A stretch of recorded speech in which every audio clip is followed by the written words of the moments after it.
दोस्तों, क्या आप जानते हैं कि ज्यादातर पब्लिक टॉयलेट्स के दरवाजे नीचे से खुले क्यों होते हैं, या फिर ये कि हमारे नाखूनों पर ये सफेद से निशान क्यों पड़ जाते हैं? अच्छा दोस्तों, क्या आपने उस म्यूजिक एल्बम के बारे में सुना है जिसे स्पेस यानी कि अंतरिक्ष से रिलीज किया गया था?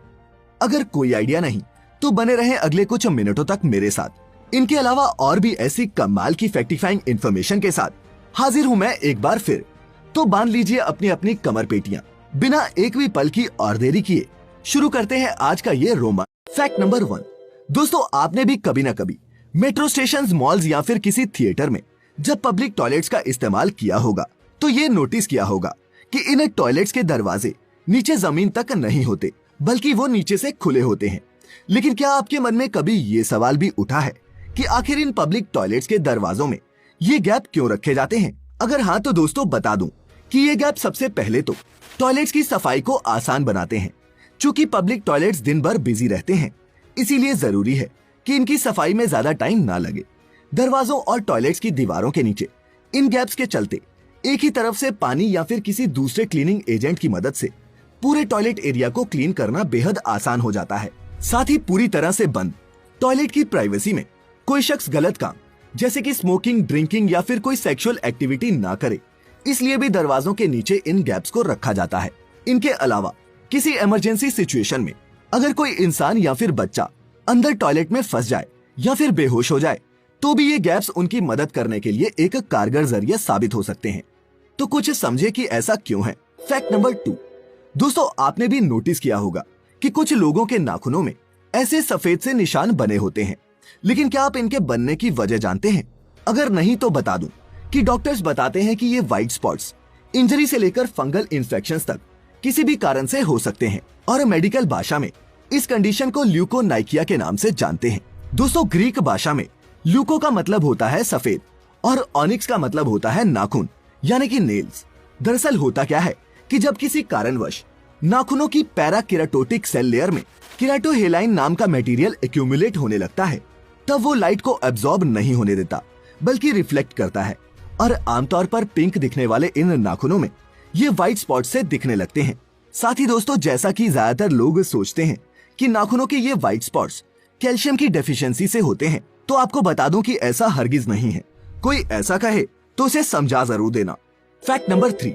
दोस्तों, क्या आप जानते हैं कि कैनेडियन एस्ट्रोनॉट क्रिस हेडफील्ड अंतरिक्ष यानी कि स्पेस में एक एल्बम रिकॉर्ड और रिलीज करके दुनिया के पहले ऐसे म्यूजिशियन बन गए हैं जिन्होंने ऐसा कारनामा किया हो।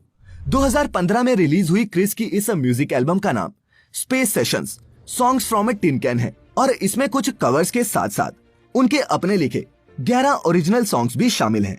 सिर्फ एक छोटे से गिटार और एप्पल की ऐप गराज बैंड की मदद से क्रिस ने इस पूरी एल्बम को कंपाइल किया है। और यही नहीं, उन्होंने ये भी ऐलान किया था कि इस एल्बम की सेल से होने वाली सारी कमाई वो कनाडा के म्यूजिक स्कूल्स को चैरिटी के तौर पर डोनेट करेंगे। साथ ही दोस्तों, आपको ये भी जानकर हैरानी होगी कि डेविड बॉवी के हिट सिंगल स्पेस ऑडिटी, जिसका क्रिस ने कवर गाया है और म्यूजिक वीडियो भी बनाया है, को यूट्यूब पर अब तक लगभग 5 करोड़ व्यूज मिल चुके हैं। Fact number 4।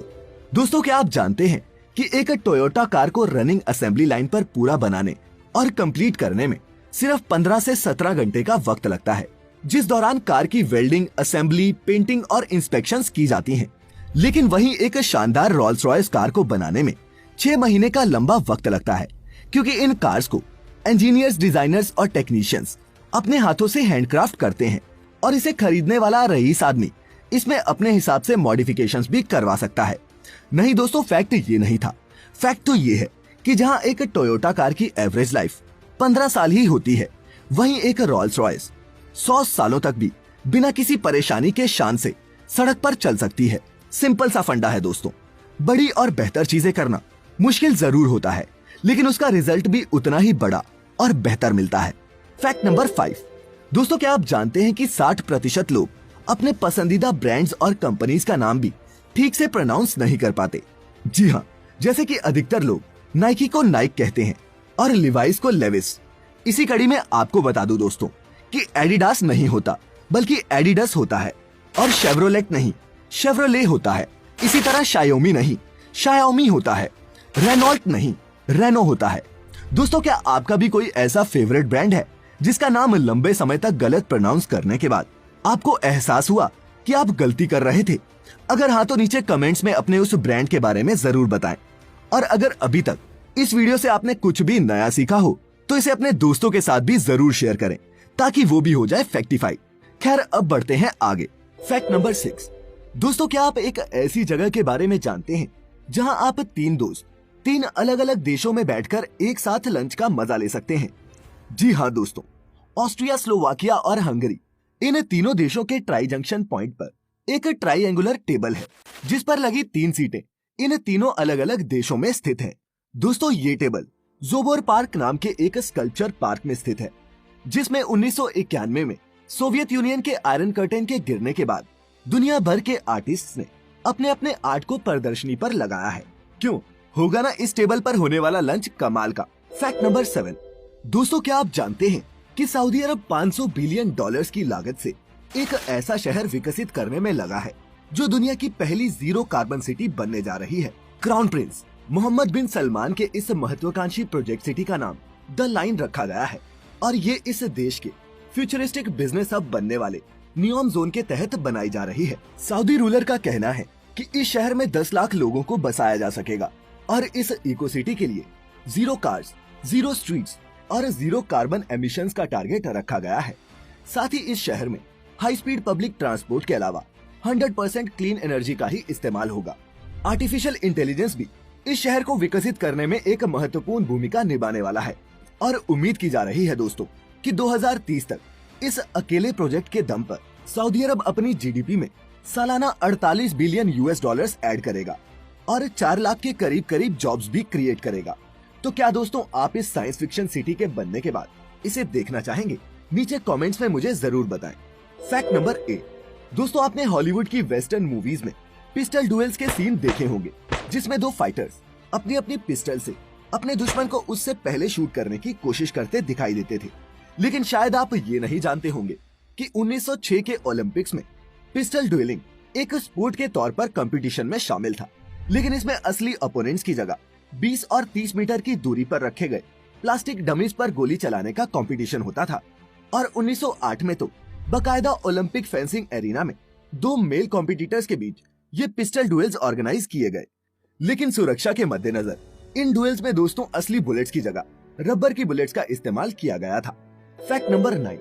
दोस्तों ग्रेट टीचर्स ही ग्रेट इंडिविजुअल्स बनाते हैं, लेकिन क्या आप उस इंडियन ओरिजिन साइंटिस्ट का नाम जानते हैं जिसने 1983 में खुद तो फिजिक्स में नोबेल प्राइज जीता ही है, लेकिन उससे भी हैरानी की बात ये है कि उनके नोबेल प्राइज जीतने से पहले उनके 2 स्टूडेंट्स भी नोबेल प्राइज जीत चुके थे। जी हाँ दोस्तों, इस महान टीचर का नाम था सुब्रमण्यम चंद्रशेखर और ये महान वैज्ञानिक सीवी रमन के भतीजे थे। आजीवन यूनिवर्सिटी ऑफ शिकागो में एस्ट्रोफिजिक्स पढ़ाने वाले चंद्रशेखर 1940 के उस दौर में यर्किस लेबोरेटरी जॉर्जिया में काम कर रहे थे, जब वो अपने एक कोर्स क्लास के लिए रोज 240 किलोमीटर का सफर तय करके शिकागो यूनिवर्सिटी पढ़ाने के लिए आते थे। उनकी इसी मेहनत और काबिलियत के दम पर उनके इस क्लास के 2 स्टूडेंट्स संगडाओ ली और चेन निंग यांग को उनके परफॉर्म किए गए वू एक्सपेरिमेंट के लिए 1957 में फिजिक्स का नोबेल प्राइज नवाजा गया। और दोस्तों अब वक्त हो चला है आपके भेजे हुए अपने योर ओन फैक्ट का, जो आज हमें भेजा है मास्टरमाइंड्स नाम के एक यूट्यूब हैंडल ने। इनका कहना है कि ग्रीस और बुल्गारिया के बीच एक युद्ध सिर्फ इसलिए लड़ा गया था क्योंकि एक कुत्ता उनका बॉर्डर पार कर गया था। जी हाँ दोस्तों, इतिहास में हम इस वाकये को इंसिडेंट एट पेट्रिच के नाम से जानते हैं। दोस्तों मैं बात कर रहा हूँ 1925 के ग्रीक बुल्गारियन क्राइसिस की। दरअसल हुआ क्या था कि पेट्रिच मैसेडोनिया के उस इलाके में पड़ता है जिसके कंट्रोल को लेकर ग्रीस और बुल्गारिया में कई सालों से तनातनी चली हुई थी। लेकिन एक दिन अपने कुत्ते के पीछे भागता हुआ एक ग्रीक सोल्जर जब बॉर्डर पार कर गया, तब बुल्गारिया के बॉर्डर पर तैनात संतरियों ने इस ग्रीक सोल्जर को गोली मार दी।